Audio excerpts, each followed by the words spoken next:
ফেব্রুয়ারিতে ত্রয়োদশ জাতীয় সংসদ নির্বাচন। সারা দেশ প্রস্তুত হচ্ছে একটি অবাধ, সুষ্ঠু ও গ্রহণযোগ্য নির্বাচনের জন্য। কি ভাবছেন সাধারণ মানুষ থেকে শুরু করে আগামীর জনপ্রতিনিধিরা, সে কথা জানাতে ডিবিসি নিউজে ইলেকশন এক্সপ্রেস ছুটে যাচ্ছে সব সংসদীয় আসনে। এখন আছে সংসদীয় আসন 131, টাঙ্গাইল 2-এ। সিএসআরএম ডিবিসি ইলেকশন এক্সপ্রেসে আমরা আছি টাঙ্গাইল 2 আসনে।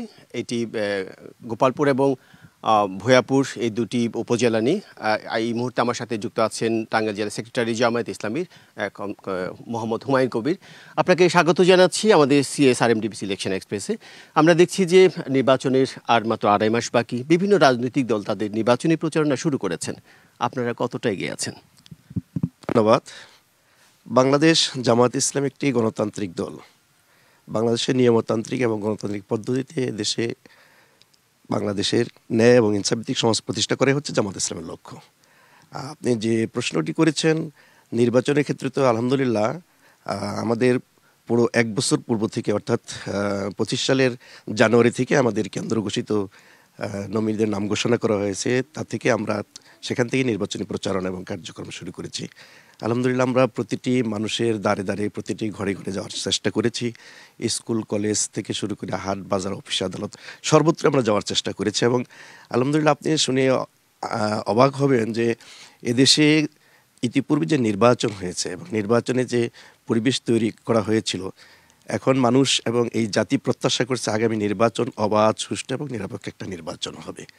সেই ক্ষেত্রে বাংলাদেশ জামায়াত ইসলামী যে অংশগ্রহণ করছে, স্বতঃস্ফূর্তভাবে মানুষ আমাদের পাশে আসছে এবং সাড়া দিচ্ছে। পাশাপাশি আমি যে জিনিসটা বলতে চাই, জামায়াত ইসলামী ইতিপূর্বে যে জুলুম এবং নির্যাতনের শিকার হয়েছে বিগত 17 বছর, বিশেষ করে বিগত 17 বছর জামায়াত ইসলামী যে জুলুম এবং নির্যাতন হয়েছে, এই নির্যাতন জুলুমের পরেও আমাদের শীর্ষস্থানীয় নেতৃবৃন্দকে অন্যায়ভাবে সাজা দেওয়ার পরেও এদেশে যে জামায়াত ইসলামী টিকে আছে, এটাই মানুষ এখন স্বাভাবিক, এটাকে আশ্চর্য মনে করছে মানুষ। এরপরেও জামায়াত ইসলামী সারা দেশে প্রতিটি ঘরে ঘরে যাচ্ছে এবং মানুষ এটাকে স্বাগত জানাচ্ছে। কারণ বিগত সময়ে যে দলই ক্ষমতা এসেছে তারা কিন্তু আমরা সকলেই দেখতে পাচ্ছি, আপনারাও দেখতে পেয়েছেন যে কোনো দলই আসুক না কেন, তারা কিন্তু ন্যায় বিচার প্রতিষ্ঠা করতে পারে নাই। সামাজিক মানবিক মূল্যবোধ যেটা, সেটা কিন্তু প্রতিষ্ঠা করতে পারে নাই, ইনসাফ প্রতিষ্ঠা করতে পারে নাই। এবং এদেশে এই দেশের মানবতার জন্য যে কল্যাণ সাধন, সেই সাধনটা কিন্তু করতে পারে নাই। যা আমরা ইতিমধ্যে এই দুর্নীতি সহ অন্যান্য সকল অত্যাচার, অনাচার, দুরাচার এসব আমরা দেখতে পেয়েছি।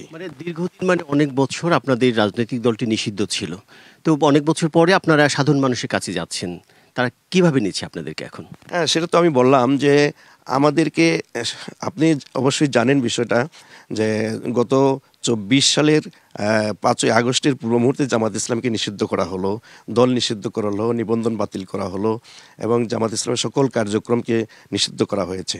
কিন্তু এর পরেও জামাত ইসলামী এসব কিছুর পরেও যে পরিবর্তন হয়েছে, 24 আগস্টে যে পরিবর্তন, সেই পরিবর্তনের ফলশ্রুতিতে বাংলাদেশ জামাত ইসলামী মানুষের কাছে যাচ্ছে।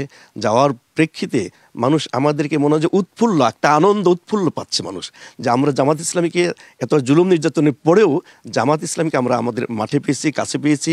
এত জুলুম কিছুর আপনারা আরেকটা কথা আমি বলতে চাই যে 24 সালের 5ই আগস্টের পরবর্তী যে বাংলাদেশ, এই বাংলাদেশে পূর্বের যে চিত্র ছিল, সেই চিত্রে কিন্তু খুব বেশি পরিবর্তন হয় নাই। অত্যাচার, নির্যাতন, নিষ্পেষণ, চাঁদাবাজি, অন্যায়, জুলুম, এরপরে দুর্নীতি, সবকিছু কিন্তু বর্তমান বলছেন যে নতুন বাংলাদেশের যে প্রত্যাশা সেটি এখনো পূরণ হয়নি, তো আপনাদের দল সেটি কিভাবে পূরণ করবে মনে করছেন, সংক্ষেপে জানতে চাই। যে আমরা চাচ্ছি, আমরা বিশ্বাস করি এদেশে ন্যায় এবং ইনসাফ ভিত্তিক একটি রাষ্ট্র প্রতিষ্ঠিত হলেই এদেশে আমরা জাতির প্রত্যাশা পূরণ করা যাবে। জনগণকে নিয়ে আপনার কি প্রত্যাশা, কি করবেন, কি প্রতিশ্রুতি আপনি দিয়ে?